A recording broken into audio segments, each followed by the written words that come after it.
Kim? Yeah. How did you get to be a bass player? Um, Actually, I guess I started playing guitar first, and I decided I didn't want to be an artist. Um, the idea wasn't really that appealing after spending all my life preparing to be an artist. I decided that it was more fun to play music. So I started playing the bass after a while. What do you think of the guitar? What? What do you think of the guitar as an instrument? I mean, do you like it? I think the guitar is essential to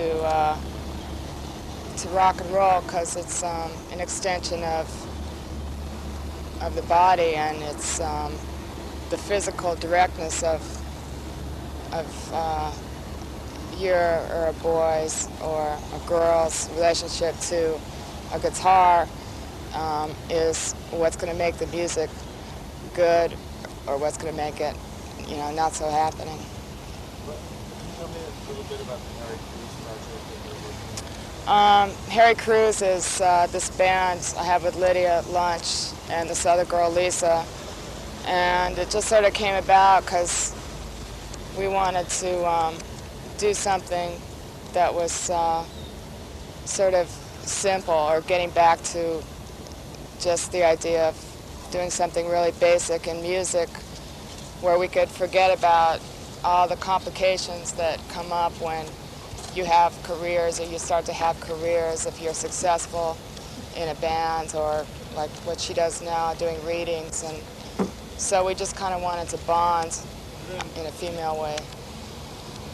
But is there an issue about being an all-girl group versus a mixed group? I mean, in a way, I think I was beginning to feel like it was important that I really wanted to play with all girls, just because I felt like there's something missing playing with all boys, because boys are sometimes really silly. And sometimes girls are silly too, but at least you all know what you're laughing at together. But it's really meant to be a short-term project, and that's one reason why we decided to take the name of Harry Cruz, this writer who Lydia and I are really into. It's kind of a tribute to Harry, because he's such a big, macho, gnarly-looking guy. But a lot of his writing is pretty sarcastic about the American male psyche and all those kind of values that go with that. How is your role in this project different from your role in Sonic Youth? Kind of experience? My role in this band is, in a way, totally different, because since I'm the one who's played the most gigs, I'm the most experienced musically, so it's pretty much the total opposite role. Because in Sonic Youth, I think I'm probably the least musician-like, or trained as a musician, and I play pretty instinctively. But in Harry Cruz, I have to really be the one who cracks a whip, so to speak. Is there an album box up there? Speed. Yeah. Action. 3 pairs of pants and 3 shirts can go a long way on stage if they're made well, if the colors can be mixed and matched, and if they're in good condition. A $2 glitter bell picked up at an inexpensive women's shop like Lerner's can add some flash.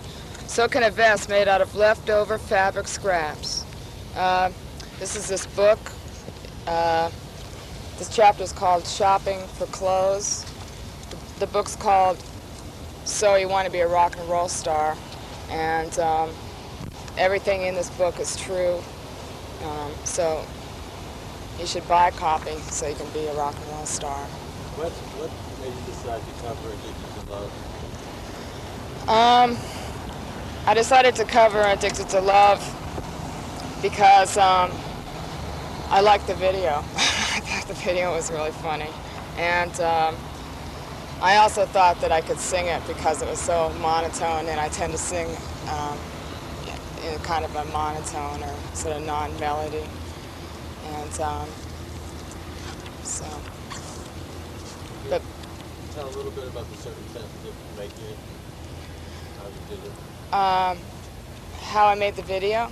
How you made the record. Oh, well, I went to one of those sing-along places on St. Mark's, and where you pay $10 and you go in, and they have the lyrics, and they put the instrumental tape in, and you sing along with the tape.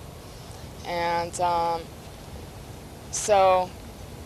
and that was fun, but it wasn't quite right. So I took the tape to the studio and redid it there, and we put a snare on and sped it up. But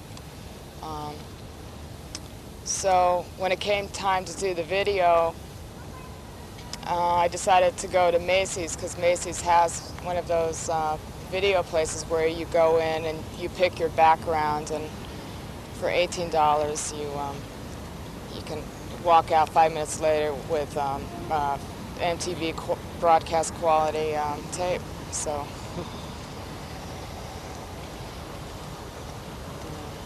Tell me a little bit about Susanna Sasek.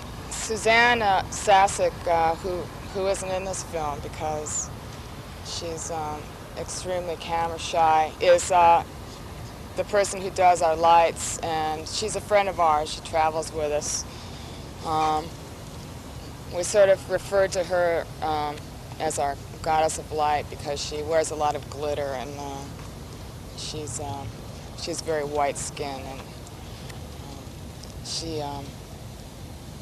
she's fun to have along because she likes to shop and spend money on useless things. And it's nice to have a girl around to counteract all the boyness. Yes.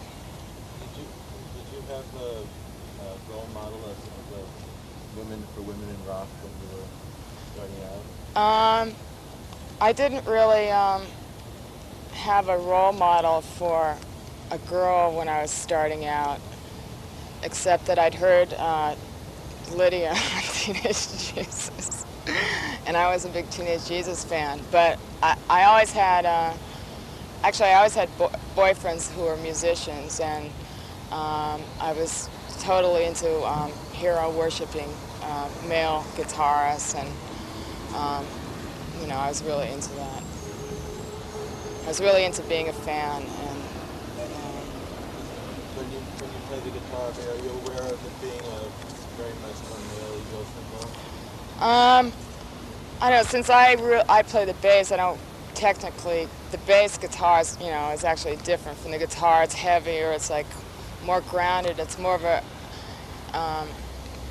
people always say, well, why do girls always play bass? And I don't know why, but somehow in punk rock, I mean, just like girls started playing bass, and you know, I don't know, it just seemed, when I first started playing guitar, I was playing bass lines on the guitar, so, but playing bass, you don't really have the lightning swiftness that, you know, guitars have, that make you feel like you can just, you know, explode in a ball of electricity or something. So